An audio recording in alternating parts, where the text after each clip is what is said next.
সুপ্রিয় শিক্ষার্থীবৃন্দ, তিতাস অনলাইন স্কুলে তোমাদেরকে স্বাগত। আমি হালিমা বেগম ফজিলাতুন্নেছা স্কুলের সহকারী শিক্ষিকা। তোমাদের সামনে আজ আমি হাজির হয়েছি হিসাব বিজ্ঞান নবম দশম শ্রেণীর হিসাব বিজ্ঞান নিয়ে। নবম দশম শ্রেণীর হিসাব বিজ্ঞানের অষ্টম অধ্যায় নগদান বই। আমি প্রথম ক্লাসে তোমাদেরকে নগদান বই কি, নগদান বই কাকে বলে, তারপরে নগদান বইয়ের প্রকারভেদ সম্পর্কে আলোচনা করেছি। আজ আমি তোমাদেরকে নগদান বইয়ের আরেকটা স্টেপ আলোচনা করব। সেটা হচ্ছে নগদান বই হচ্ছে 4 প্রকার। আমরা আগেই জানি নগদান বই হচ্ছে 4 প্রকার। প্রথম হচ্ছে 1 গড়া, 2 গড়া, 3 গড়া এবং খুচরা নগদান বই। আমি তোমাদেরকে গত ক্লাসে 1 গড়া নগদান বই কিভাবে করে সে সম্পর্কে আলোচনা করেছি এবং 1 গড়া নগদান বই একটা অনুশীলন করিয়ে দিয়েছিলাম। আশা করি তোমরা আমার প্রথম ক্লাস থেকে 1 গড়া নগদান বই সম্পর্কে জেনে নিছ। এখন আসো আমরা আজ নগদান বইয়ের 3 গড়া নগদান বই সম্পর্কে জানব। 3 গড়া নগদান বই সম্পর্কে জানতে হলে আমাদেরকে আগে কিছু ঘটনা সম্পর্কে অবহিত হতে হবে। যেমন ধরো 3 গড়া নগদান বইয়ে আমাদের কন্ট্রাক্ট দাখিলা, 3 গড়া নগদান বইয়ে আমাদের কন্ট্রাক্ট দাখিলা,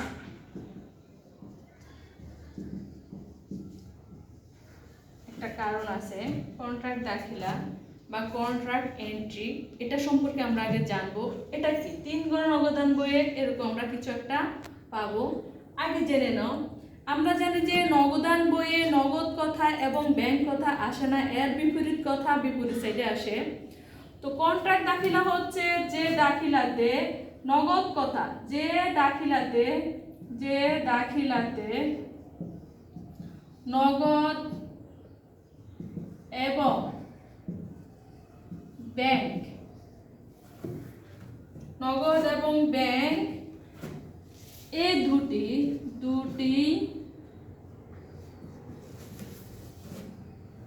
দুটি একসঙ্গে প্রভাবিত হয়।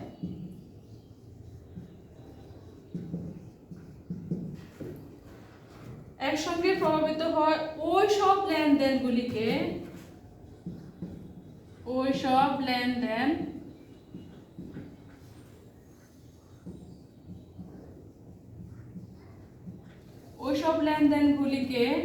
কন্ট্রাক্ট এন্ট্রি বা কন্ট্রাক্ট দাখিলা বলে। কন্ট্রাক্ট দাখিলা বলে। অর্থাৎ যেসব লেনদেনের ক্ষেত্রে নগদ কথা এবং ব্যাংক কথা থাকবে, ওসব লেনদেনগুলি আমরা নগদান বইয়ে কিভাবে পোস্টিং দিব বা কিভাবে হয় সেগুলি আমরা জানবো। নগদান হইলে নগদের ডেবিট সাইডে এখানে লেখা আছে, দেখো, নগদ এবং ব্যাংক উভয়ের সম্পদের শ্রেণীতে লিপিবদ্ধ করা হবে। তার মানে অর্থাৎ যদি নগদ এবং ব্যাংক কথা উল্লেখ থাকে তখন সম্পদের সাইডে আমাদের উল্লেখ করতে হবে এবং আমরা সেটা আমাদের খতিয়ানের একটা পৃষ্ঠা আছে, খতিয়ানের পৃষ্ঠার ঘরে আমরা লিখে নিব সি বা ক। তার মানে সি বা ক লিখে আমরা বুঝাবো যে এটা কন্ট্রাক্ট দাখিলা।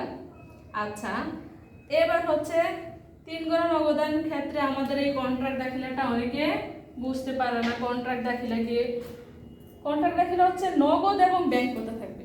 মোট কথা হচ্ছে নগদ এবং ব্যাংক কথা থাকবে। একটা লেনদেনে যদি এই দুইটা কথা থাকে তাহলে আমরা ধরে নিব সেটাই কন্ট্রাক্ট দাখিলা বা কন্ট্রাক্ট এন্ট্রি। আসো আজ শিক্ষার্থী বন্ধুরা আমরা আজ একটা অনুশীলন করি। অনুশীলন হচ্ছে তোমরা বাড়িতে যদি প্র্যাকটিস করো তাহলে অবশ্যই পারবে। আসো, এখানে পৃষ্ঠা নং তোমাদের নবম দশম শ্রেণীর অষ্টম অধ্যায়ের পৃষ্ঠা নং হচ্ছে 113। 113 নং পেজের একটা কাজ আছে। কাজটা দেখো, আমি আজকে কাজটা তোমাদেরকে করে দেখাবো। এটা হচ্ছে 3 গড়া নগদান বই। 3 গড়া নগদান বই। 3 গড়া নগদান বই করতে গেলে আমরা জেনেছি যে পূর্বের ক্লাসে আমরা জেনেছি যে 1 গড়া নগদান বই হচ্ছে 1টা টাকার কলাম, 2 গড়া নগদান বই হচ্ছে 2টা টাকার কলাম, 3 গড়া নগদান বই হচ্ছে 3টা টাকার কলাম। কিভাবে হয় 3 গড়া নগদান বই 3টা টাকার কলাম কিভাবে হয় দেখো। প্রথমে আমরা একটা ঘর এঁকে নেই। একটু খেয়াল করে দেখো শিক্ষার্থী বন্ধুরা। প্রথমে আমরা কাগজটাকে এভাবে ধরে সমানভাবে 2 ভাগে ভাগ করে নিব। সমানভাবে যদি 2 ভাগে ভাগ করে নেই তাহলে আমাদের জন্য সুবিধা হবে। প্রথমে দেখো আমরা এখানে লিখব তারিখ, তারপরে হচ্ছে বিবরণ, তারপরে এই অংশটাকে আমরা ভাগ করে নিব হচ্ছে 52 নং খতিয়ানের পৃষ্ঠা, তারপর হচ্ছে নগদ টাকা, তারপর হচ্ছে ব্যাংক এবং বাট্টা। দেখো এই পাশে আমি তারিখ, তারপরে হচ্ছে প্রাপ্তি বা তারপরে হচ্ছে 52 নং, তারপরে হচ্ছে খতিয়ানের পৃষ্ঠা খপ্রি,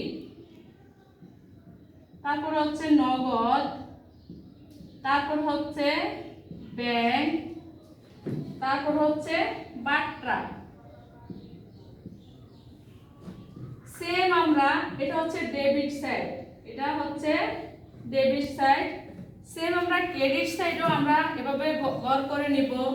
প্রথম হচ্ছে তারিখ, তারপর হচ্ছে প্রাপ্তি, তারপর হচ্ছে 52 নং, তারপরে খতিয়ানের পৃষ্ঠা, তারপর হচ্ছে নগদ, তারপরে হচ্ছে ব্যাংক এবং বাট্টা। দেখো শিক্ষার্থী বন্ধুরা, 2টা সাইডে 2টা ঘর। প্রথম হচ্ছে তারিখ,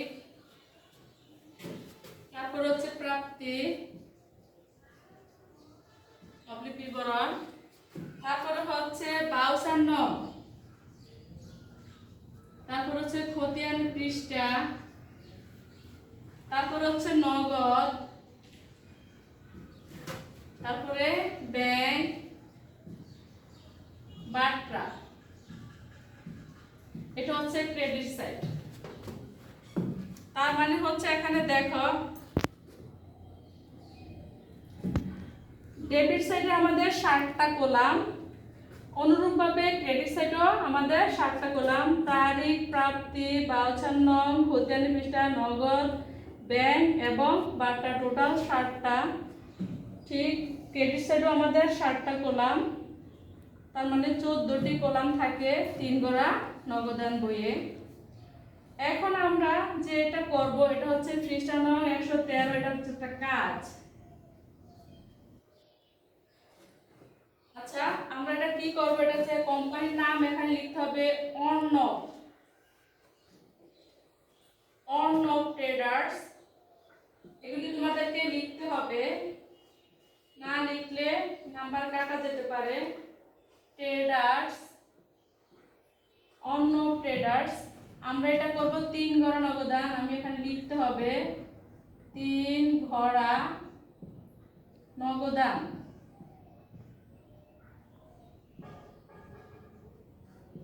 বহি 3 গড়া নগদান বহি। আসো আমরা প্রথমে 3 গড়া নগদান বই প্রথমে আমাদের যে জুলাইয়ের 1 তারিখ,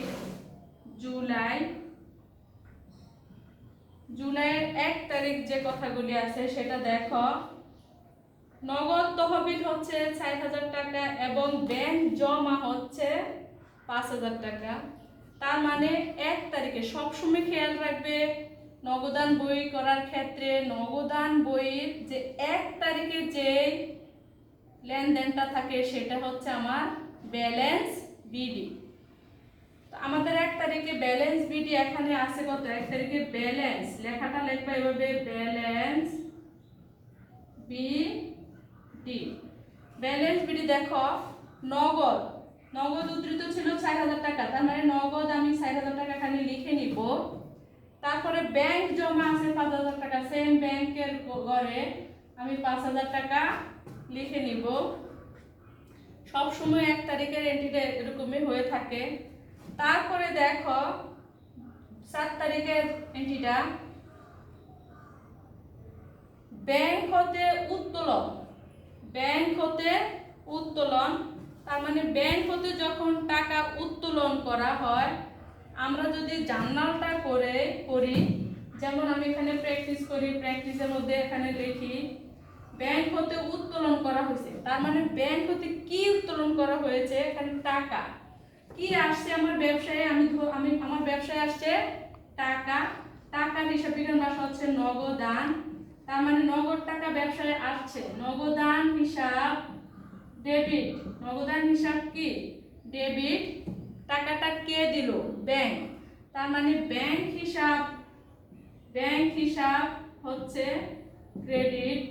এখানে দেখো ব্যাংক হিসাব ক্রেডিট, আমি বলছিলাম যে নগদ এবং ব্যাংক কথা নগদান বইয়ে আসে না। যদি আমাদের এই এন্ট্রিটায় নগদ এবং ব্যাংক কথা যদি থাকে, তাহলে এটাই হচ্ছে কন্ট্রাক্ট দাখিলা।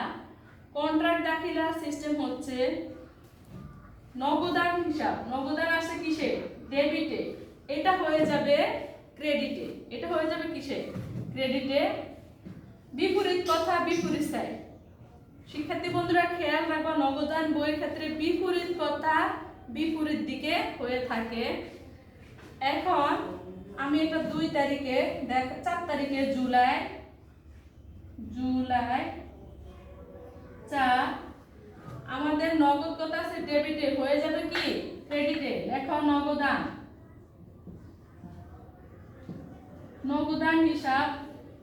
টাকার ক্ষেত্র নগদ কথা বলে ব্যাংকের কলামে টাকা হবে, বিপরীত কথা বিপরীত সাইড এবং বিপরীত টাকা। আমি কথাটা লিখছি নগদান, টাকা লিখব ব্যাংকের কলামে 3000 টাকা। এবার ক্রেডিট আছে কি? ব্যাংক হিসাব, ব্যাংক আছে ক্রেডিটে, হয়ে যাবে ডেবিটে। জুলাই 4 তারিখ ব্যাংক হিসাব, ব্যাংক বলে আমি লিখবো নগদের কলামে টাকা 3000 টাকা, ব্যাংক হয়ে নগদের কলামে টাকা লিখবো। আমি বলছিলাম কিছুক্ষণ আগে যখন বলছিলাম যে কন্ট্রাক্ট দাখিলার ক্ষেত্রে খতিয়ান পৃষ্ঠায় আমরা সি বা ক লিখতে হবে, সি বা ক লিখতে হবে। যেহেতু এটা কন্ট্রাক্ট দাখিলা, তাই আমি খতিয়ানের পৃষ্ঠায় সি লিখে দিলাম। উভয় সাইডে খতিয়ান পৃষ্ঠায় সি লিখতে হবে। তারপরে দেখো 5 জুলাই রতন স্টোর হতে চেক প্রাপ্তি 2800 টাকা এবং বাট্রা প্রদান করা হয়েছে 200 টাকা। এখানে দেখো রতন স্টোরস থেকে আমরা যখন ধরে নাও আমি টাকা পেয়েছি, ধরে নাও আমি কি টাকা পেয়েছি, প্রাপ্তি মানে টাকা পাইছি, টাকাটা এখানে চেক কথা আছে। চেকটা আমরা সাধারণত কোথায় ভাঙাই? চেক সাধারণত আমরা ব্যাংকে ভাঙাই। তখন এখানে যেহেতু চেক লেখা আছে, তো আমরা ধরে নিব এটা কি ব্যাংক। ব্যাংক হিসাব ডেবিট, আমাদেরকে টাকাটা দিল কে? রতন, রতন স্টোর। তার মানে ব্যাংক হিসাব ডেবিট, তার মানে রতন স্টোর, রতন হিসাব হবে ক্রেডিট। সাধারণত নগদান বইয়ে ব্যাংক কথা আসবে না, না আসলে আমি এখানে বিপরীত কথাটা আসবে। বিপরীত কথাটা রতন হিসাব আছে, রতন আছে ক্রেডিটে, হয়ে যাবে ডেবিটে। রতন এটা হচ্ছে 5 তারিখ, রতন যেহেতু আমি এটা চেক পেয়েছি সেহেতু আমাদের নগদের কলামে টাকাটা হবে না, টাকাটা হবে ব্যাংকের কলামে। টাকাটা হবে ব্যাংকের কলামে 2800 টাকা। 2800 টাকা। এখানে তারা বলে দিয়েছে যে বাট্টা হচ্ছে 200 টাকা। বাট্টা আমরা বাট্টার একটা ঘর আছে, বাট্টার ঘরে আমরা 200 টাকা লিখে নিলাম। আচ্ছা, একটা তারপরে দেখো 7 তারিখ কাজলের নিকট হতে 10% বাট্টায় 6000 টাকা পণ্য ক্রয়। পণ্য ক্রয়, যখন পণ্য ক্রয় করা হয় তখন দেখো আমরা জাবেদাটা কি করি? পণ্য ক্রয় হিসাব ডেবিট। পণ্য ক্রয় হিসাব ডেবিট। তারপরে দেখো এখানে কি বলছে, পণ্য ক্রয় করলে আমার কি চলে যায়? টাকা চলে যায়। এখানে নগদ টাকা চলে গেছে, তার মানে নগদান হিসাব ক্রেডিট। আচ্ছা, তার মানে নগদান বইয়ে নগদ কথা আসবে না, না আসলে আমাদের কি আসবে? পণ্য ক্রয় আছে ডেবিটে, হয়ে যাবে ক্রেডিটে। 7 তারিখ 7 জুলাই পণ্য ক্রয়। এখানে দেখো পণ্য ক্রয়টা অবশ্যই নগদে হয়েছে, লেখা আছে নগদে, তার মানে নগদের কলামে আমাদের এখানে বলছে যে 6% বাট্টা। শিক্ষার্থী বন্ধুরা, বাট্টা কিভাবে বের করা হয় তোমরা নিশ্চয়ই জানো। 6% বাট্টা কিভাবে বার করে দেখো, এখানে টাকা হচ্ছে 6000 টাকা। কত? 6000 টাকা। পার্সেন্ট হচ্ছে 10%। পার্সেন্ট হচ্ছে 10। 6000 পূরণ 10 ডিভাইডেড বাই 100। দেখো সহজে বের করা যায়, ক্যালকুলেটরে বের করা যায়। এই শূন্য কাটা থাকে হচ্ছে 600 টাকা। তার মানে 6000 থেকে যদি আমি 600 টাকা বাদ দেই তাহলে থাকবে 5400 টাকা। 6000 থেকে যদি 6000 থেকে 600 টাকা বাদ দিলে থাকবে কত? 5400 টাকা। এই 5400 টাকা হচ্ছে নগদের কলামে। 5400 টাকা আর 600 টাকা হচ্ছে বাট্টা। যেদিকে টাকা হবে সেদিকে 600। আচ্ছা, এবার দেখো 12 তারিখে 12 তারিখ হচ্ছে 5% বাট্টায় 4000 টাকা পূর্ণ নিষ্পত্তি করা হলো। আমরা এখানে দেখি অনেকে পূর্ণ নিষ্পত্তি শব্দটা আমরা অনেকে বুঝতে পারি না। পূর্ণ নিষ্পত্তি শব্দের অর্থ কি?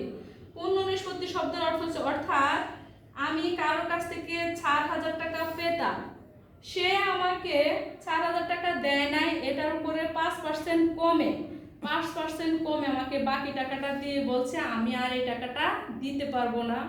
এটাকে পূর্ণ নিষ্পত্তি বলে। মানে লেনদেন ক্লোজ করে নেওয়া, শেষ করে নেওয়া।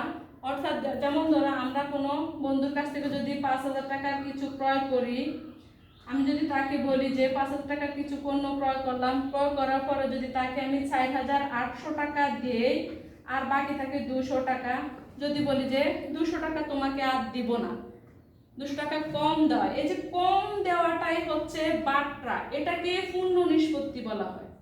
এটাকে বলা হয় পূর্ণ নিষ্পত্তি। অর্থাৎ সে তার কাছে পেত 4000 টাকা, এখানে 5% কম দিয়ে তা পূর্ণ নিষ্পত্তি করে ফেললো বা লেনদেনের শেষ করে ফেললো। 5 তারিখে দেখো 12 তারিখে দেখো 5% বাট্টায় 4000 টাকা পূর্ণ নিষ্পত্তি করা হলো। দেনা, অর্থাৎ আমি দেনা ছিলাম 4000 টাকা, আমার টাকাটা চলে গেছে। টাকাটা পেলো কে? টাকাটা পেলো আমার পাওনাদারে। টাকাটা পেলো কে? পাওনাদারে। অর্থাৎ পাওনাদার হিসাব কি হয়ে যাবে? পাওনাদার হিসাব যে পায় সে ডেবিট হয়ে যায়। পাওনাদার হিসাব ডেবিট। কিন্তু তোমার কাছ থেকে বা কোম্পানির কাছ থেকে কি গেল? নগদ টাকা, তার মানে নগদান হিসাব ক্রেডিট। নগদান হিসাব কি? ক্রেডিট। এখানে পাওনাদার ডেবিটে আছে, পাওনাদার হয়ে যাবে কি? ক্রেডিটে। বিপরীত সাইড তো আমি এখানে লিখে নিব 12 তারিখ পাওনাদার। আচ্ছা, এবার বলছে যে 4000 টাকার 5%, 4000 টাকার 5% কত দেখো, 4000 পূরণ 5 ভাগ 100, এই শূন্য এই শূন্য এই শূন্য এই শূন্য, তারপর দেখো 5 এর শূন্য শূন্য, 4 5 20, 200 টাকা। তার মানে 4000 থেকে 200 টাকা বাদ দিলে থাকে 3800 টাকা। এটা নগদের কলামে হবে 3800 টাকা, অর্থাৎ সে নগদে তাকে 3800 টাকা প্রদান করেছে আর 200 টাকা কম দিয়েছে। 200 টাকা হবে বাট্রা। এবার দেখো 15 জুলাই পণ্য বিক্রয় হতে 8000 টাকা চেক প্রাপ্তি। পণ্য বিক্রয়, সাধারণত পণ্য বিক্রয় করলে বিক্রয় যেহেতু অল টাইম ক্রেডিট হয়, এখানে চেক প্রাপ্তি, চেক থাকলে আমরা ব্যাংক লিখবো, চেক থাকলে আমরা কি লিখে নিব, ব্যাংক। তার মানে চেক হলে ব্যাংক হিসাব ডেবিট হবে, তার মানে বিক্রয় অল টাইম ক্রেডিট হয়, তার মানে বিক্রয় হিসাব ক্রেডিট। এবার আমি বলছিলাম যে নগদান বইয়ে যদি ব্যাংক এবং নগদ কথা থাকে তাহলে আসবে না, নগদ কথা ব্যাংক কথা আসবে না, তার মানে বিক্রয় ক্রেডিটে আছে, হয়ে যাবে ডেবিটে। এটা হচ্ছে 15 তারিখ বিক্রয় হিসাব। তার মানে আমাদেরকে চেকে বিক্রয়টা করা হয়েছে, চেক হলে আমি ব্যাংকের কলামে লিখে দিব 8000 টাকা। আচ্ছা, এবার দেখো 20 তারিখে 7500 টাকা পূর্ণ নিষ্পত্তিতে সেলিনার নিকট হতে 7200 টাকা প্রাপ্তি।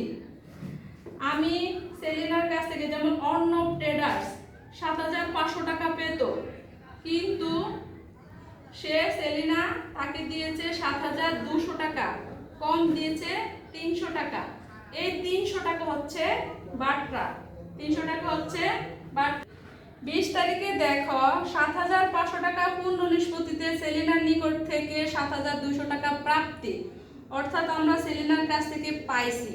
সেলিনার কাছ থেকে পাইলে আমি কি পেলাম, নগদ টাকা, নগদান হিসাব ডেবিট, নগদান হিসাব ডেবিট। সেলিনা দিল কে টাকাটা, সেলিনা দিল, সেলিনা হিসাব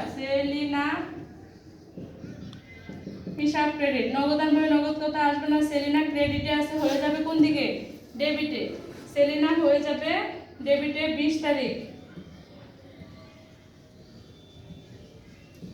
নগদে পাইছে যেহেতু, তার মানে 7200 টাকা নগদে প্রাপ্তি, নগদের কলামে 7200 টাকা, 7200। বাট্রা হচ্ছে 7500 টাকা পেত, বাট্রা হচ্ছে 300 টাকা, বাট্রার কলামে 300 টাকা লিখে দিব। তারপরে দেখো 28 তারিখে বেতন নগদে এবং চেকে পরিশোধ। বেতন আমরা জানি যে খরচের নামকে ডেবিট করতে হয়, তার মানে বেতন হিসাব ডেবিট। চেক এবং নগদে, নগদ অবলিক ব্যাংক, দুটাকে দেওয়া হয়েছে, দুটো হচ্ছে ক্রেডিট, তার মানে বেতন ডেবিট আছে, হয়ে যাবে ক্রেডিট সাইডে। 28 তারিখ বেতন হিসাব, বেতন নগদে দিছে 2000 টাকা, নগদের কলামে 2000 টাকা হয়ে যাবে। আর হচ্ছে চেকে হচ্ছে 1000, ব্যাংকে 1000। উপভাড়াটিয়ার নিকট হতে 2000 টাকা প্রাপ্তি, 2000 টাকা প্রাপ্তি হলে দেখো আমরা এটা আয় হচ্ছে কি, তার মানে নগদান হিসাব ডেবিট। উপভাড়া, এটা আয়, উপভাড়া ক্রেডিট, তার মানে হচ্ছে উপভাড়া আসবে, নগদান আসবে না, উপভাড়া আসবে ক্রেডিটে, হবে ডেবিটে। এটা আয়। 30 তারিখ উপভাড়া, এটা নগদে প্রাপ্তি, নগদের কলামে হচ্ছে 2000 টাকা। আচ্ছা, এখন আমাদের এই অঙ্কটা এতটুকু পর্যন্ত। পর্যন্ত ছিল। এখন আমরা এটাকে ব্যালেন্স করে নিব। ব্যালেন্স অর্থাৎ আমাদের নগদান বইয়ের হিসাব সিস্টেম হচ্ছে যে দিকে টাকার পরিমাণ বেশি থাকবে আমরা ওই দিকটা আগে হিসাব করে নিব। তোমরা চোখের ইয়াতে দেখে নিবা কোন দিকে টাকার পরিমাণ বেশি। এখানে দেখো 4000, 3000, 7000, তার মানে এই দিকে টাকার পরিমাণটা বেশি হচ্ছে। বেশি তার মানে কত দেখো 6000, এখানে হচ্ছে 4 আর 3 হচ্ছে 7000, 7000, 7 গুণ 14, 14 15 16200 টাকা। 16200 টাকা। এই 16200 টাকা এখানে লিখবা 16200 টাকা। এটা নিচে ডাবল আঁক হবে। সেম এই 16200 টাকা আবার এদিকে নগদান কলামে চলে যাবে। 16200 টাকা এখানে ডাবল আঁক হবে। এবার দেখো ব্যাংকের কলাম এখানে আছে 5000, 7800, 15800।